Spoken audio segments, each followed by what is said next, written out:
अध्याय 16 दैवी तथा आसुरी स्वभाव।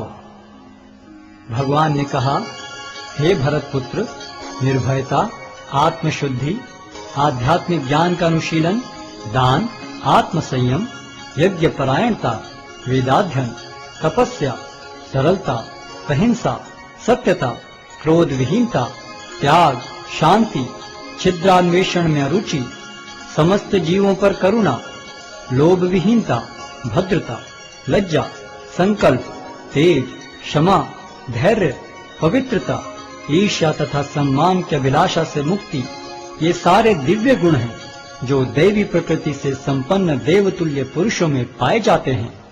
हे प्रथापुत्र, दंभ, दर्प, अभिमान, क्रोध, कठोरता तथा ज्ञान ये आसुरी स्वभाव वालों के गुण हैं। दिव्य गुण मोक्ष के लिए अनुकूल हैं और आसुरी गुण बंधन दिलाने के लिए हैं।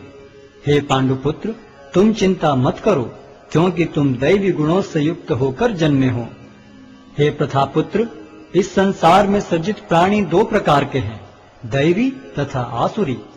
मैं पहले ही विस्तार से तुम्हें दैवी गुण बतला चुका हूँ।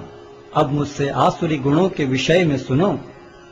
जो आसुरी हैं, वे यह नहीं जानते कि क्या करना चाहिए और क्या नहीं करना चाहिए। उनमें न तो पवित्रता, न उचित आचरण और न ही सत्य पाया जाता है। वे कहते हैं कि यह जगत मिथ्या है, इसका कोई आधार नहीं है और इसका नियमन किसी ईश्वर द्वारा नहीं होता। उनका कहना है कि यह कामेच्छा से उत्पन्न होता है और काम के अतिरिक्त कोई अन्य कारण नहीं है। ऐसे निष्कर्षों का अनुगमन करते हुए आसुरी लोग, जिन्होंने आत्मज्ञान खो दिया है और जो बुद्धिहीन हैं, ऐसे अनुपयोगी एवं भयावह कार्यों में प्रवृत्त होते हैं जो संसार का विनाश करने के लिए होता है।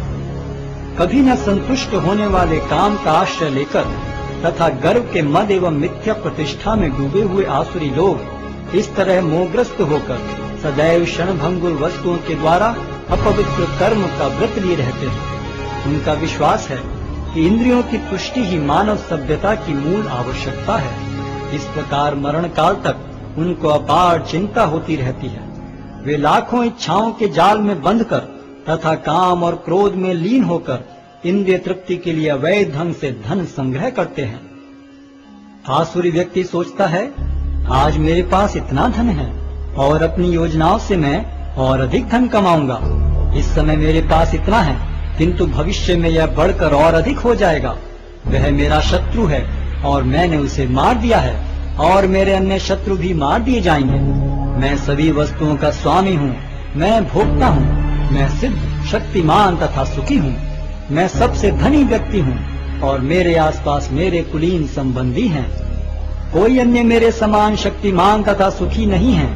मैं यज्ञ करूँगा, दान दूंगा और इस तरह आनंद मनाऊंगा।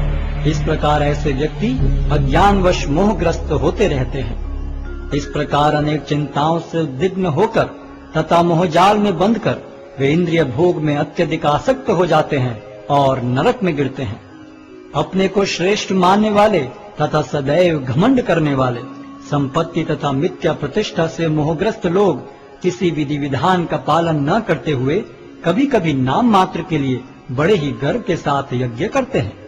मिथ्या अहंकार, बल, दर्प, काम तथा क्रोध से मोहित होकर आसुरी व्यक्ति अपने शरीर में तथा अन्यों के शरीर में स्थित भगवान से ईर्ष्या और वास्तविक धर्म की निंदा करने लगते हैं। जो लोग ईर्ष्यालु तथा क्रूर हैं और नराधम हैं, उन्हें मैं निरंतर विभिन्न आसुरी योनियों में भव सागर में डालता रहता हूँ।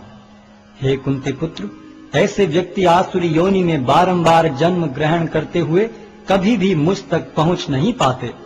वे धीरे धीरे अत्यंत अधम गति को प्राप्त होते हैं। इस नरक के 3 द्वार हैं, काम, क्रोध तथा लोभ।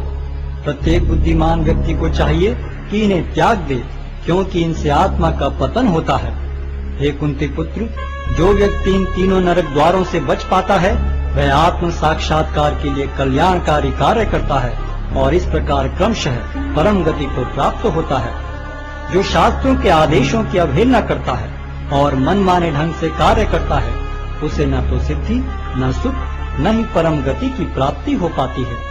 अतएव मनुष्य को यह जानना चाहिए कि शास्त्रों के विधान के अनुसार क्या कर्तव्य है और क्या अकर्तव्य है। उसे ऐसे विधि विधानों को जानकर कर्म करना चाहिए जिससे वह क्रमशः ऊपर उठ सके।